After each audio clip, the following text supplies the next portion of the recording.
요한복음 15장 17절부터 16장 4절 상반절 말씀입니다.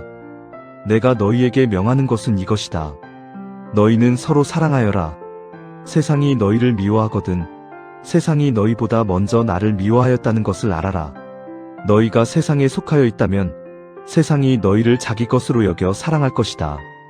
그러나 너희는 세상에 속하지 않았고 오히려 내가 너희를 세상에서 가려 뽑아냈으므로 세상이 너희를 미워하는 것이다. 내가 너희에게 종이 그의 주인보다 높지 않다고 한 말을 기억하여라. 사람들이 나를 박해했으면 너희도 박해할 것이요 또 그들이 내 말을 지켰으면 너희의 말도 지킬 것이다. 그들은 너희가 내 이름을 믿는다고 해서 이런 모든 일을 너희에게 할 것이다. 그것은 그들이 나를 보내신 분을 알지 못하기 때문이다. 내가 와서 그들에게 말해주지 아니하였더라면 그들에게는 죄가 없었을 것이다. 그러나 이제는 그들이 자기 죄를 변명할 길이 없다. 나를 미워하는 사람은 내 아버지까지도 미워한다. 내가 다른 아무도 하지 못한 일을 그들 가운데서 하지 않았더라면 그들에게 죄가 없었을 것이다. 그러나 이제는 그들이 내가 한 일을 보고 나서도 나와 내 아버지를 미워하였다. 그래서 그들의 율법에 그들은 까닭없이 나를 미워하였다고 기록한 말씀이 이루어진 것이다. 내가 아버지께로부터 너희에게 보낼 보혜사 곧 아버지께로부터 오시는 진리의 영이 오시면 그 영이 나를 위하여 증언하실 것이다. 너희도 처음부터 나와 함께 있었으므로 나의 증인이 될 것이다. 내가 너희에게 이 말을 한 것은 너희를 넘어지지 않게 하려는 것이다. 사람들이 너희를 회당에서 내쫓을 것이다. 그리고 너희를 죽이는 사람마다 자기네가 하는 그러한 일이 하나님을 섬기는 일이라고 생각할 때가 올 것이다. 그들은 아버지도 나도 알지 못하므로 그런 일들을 할 것이다. 내가 너희에게 이 말을 하여 두는 것은 그들이 그러한 일들을 행하는 때가 올 때에 너희로 하여금 내가 너희에게 말한 사실을 다시 생각나게 하려는 것이다. 본문 바로 앞에서는 예수님께서 서로 사랑하라 말씀하셨습니다. 그런데 그 사랑 가득한 명령 뒤에 분위기가 전환이 되죠. 세상이 너희를 미워하면 사랑의 공동체를 세우라는 말씀 뒤에 그 공동체가 세상으로부터 미움을 받을 것이라고 말씀하시는 것입니다. 그 두 가지는 같이 붙어 있습니다. 그리스도의 사랑 안에 속한다는 것은 동시에 그 사랑을 거부하는 세상에는 속하지 않았음을 말하는 것이기 때문에 그렇습니다. 그래서 여기서 말하는 세상은 단순히 지구상의 인류가 모여 사는 사회를 말하지 않습니다.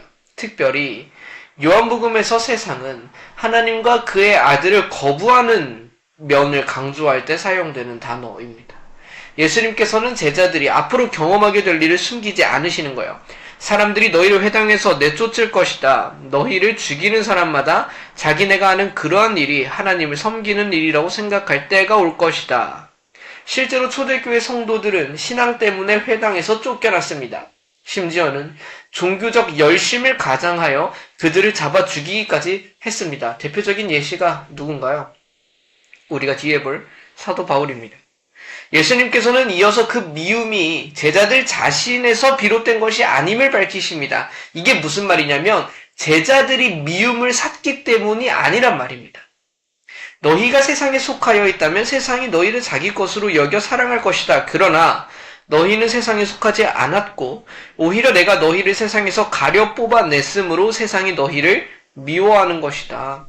그들이 미움받는 이유는 그들이 무언가 잘못해서가 아닙니다. 그들이 잘못해서 미움받는 거라면 받아야 마땅하죠. 그러나 이 미움은 그렇지 않다는 거예요. 단지 이 세상에 함께 속하지 않았기 때문에 세상이 미워하는 거라는 거예요.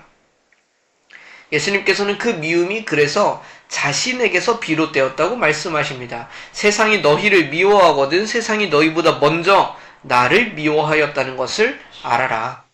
제자들이 받는 박해는 신앙의 실패가 아니라 예수님을 참되게 따르고 있다는 표지였다는 말입니다. 우리는 때로 세상에서 배척을 당할 때 우리 자신의 신앙이 잘못된 것으로 이해하는 경우가 있습니다. 미움을 받으면 부끄러워지고 더 지혜롭게 처신하지 못한 자신을 탓하기도 합니다. 물론 우리가 잘못해서 배척을 당한다면 돌아봐야 합니다.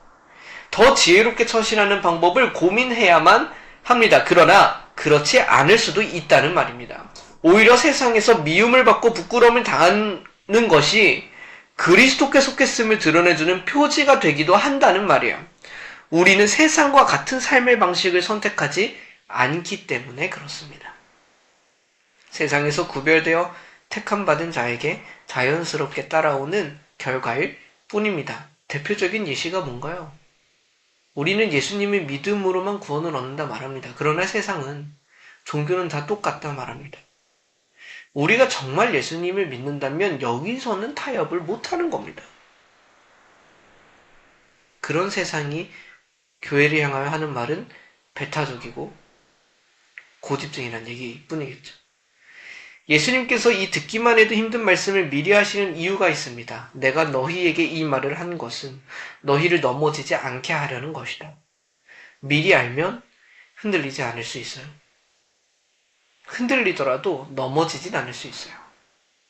그 순간이 닥쳤을 때 실패가 아니라 진정 예수님의 길을 따르고 있기 때문임을 안다면 넘어지지 않는다는 말입니다. 우리는 신앙 때문에 겪는 불편 혹은 소외를 경험하면 움츠러들어요. 그러나 본문은 흔들리지 않을 수 있다고 말합니다. 세상과의 불화는 우리가 그분께 속했다는 증거니까. 그러므로 우리는 움츠러들지 않아도 됩니다. 자책하지 않아도 됩니다. 예수님께서는 그와 같은 자리에서 보혜사 성령 하나님께서 함께 하신다고 말씀하십니다. 오히려 그분으로 인하여 우리는 더욱 담대해질 것이고 필요한 것을 생각나게 하실 것입니다. 세상이 미워하는 그 순간에도 그리스도는 우리를 떠나신 적 없습니다. 오히려 그 자리에 더욱 함께 하실 겁니다. 이것이 우리의 삶입니다. 세상에서 구별된 부르심을 받아서 나온 우리의 세상에서의 삶의 모습입니다. 잠시 함께 기도합시다. 하나님 아버지, 저희들은 신앙으로 인해 갈등을 겪으면 쉽게 움츠러듭니다. 세상에서 미움을 받기보다는 사랑받기를 선택하며 살고 싶은 마음도 있습니다. 그러나 본문은 그 미움이 예수님께서 먼저 당하신 것이며 우리에게 이것이 없다면 도리어 주님께 속하지 않은 표지임을 말씀해 주십니다.